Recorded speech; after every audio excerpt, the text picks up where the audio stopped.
All right, we'll start off with the Guardian newspaper this morning, leading with the story. Opposition kicks as states hike permits tighten campaign rules. That's a leading story right there on the front page of the Guardian newspaper. Uphold Section 151 of the Electoral Act, PRP urges INEC, and this is barely a week before the official commencement of election rallies. Some state governments are fast deploying stringent campaign guidelines, fees and levies for candidates, campaign posters, and billboards. Now, the move, in the guise of regulating the political space and ensuring environmental protection, has led to states like Abia, Anambra, Bauchi, Ebonyi, Enugu, Oyo, Kano, and other states where political parties are being levied huge sums of money, ranging from 20 million to upwards of 200 million if you want to have your campaign poster on a billboard, if you want to post bills, if you want to post other information, enlightenment, and communication materials. Now, before the election season, nationwide billboard advertising ranges from 200,000 to 15 million per month, depending on the city and location. So how did we get from 200,000 to 15 million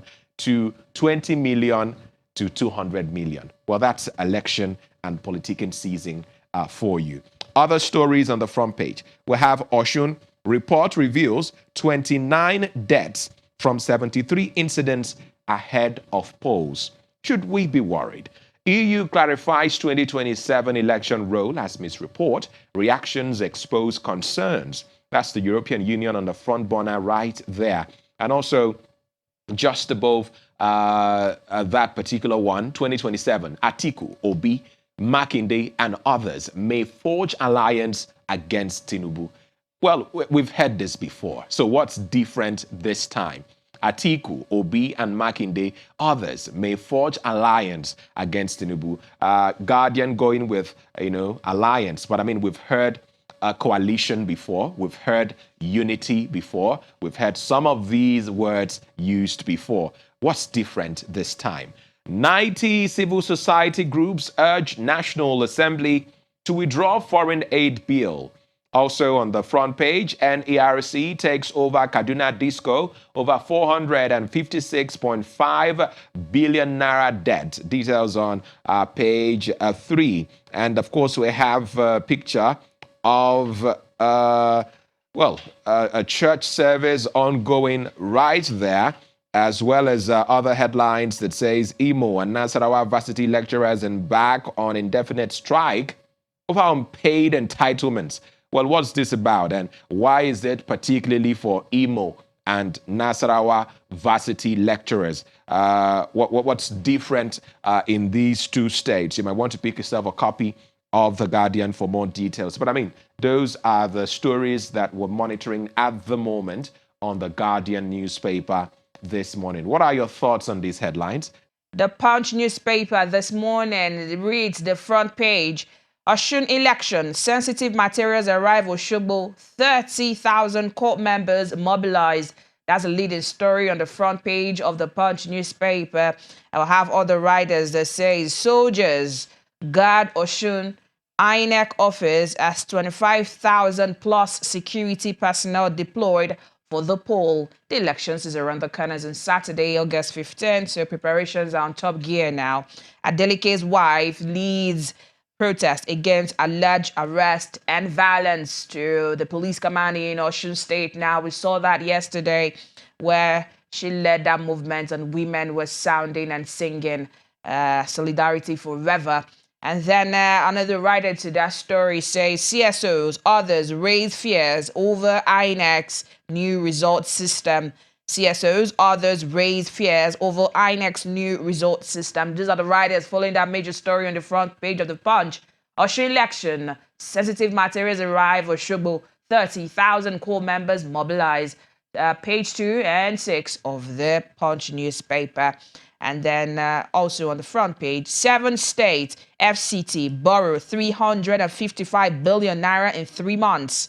It's on the front page. We have the picture of the head of service right there beside our story.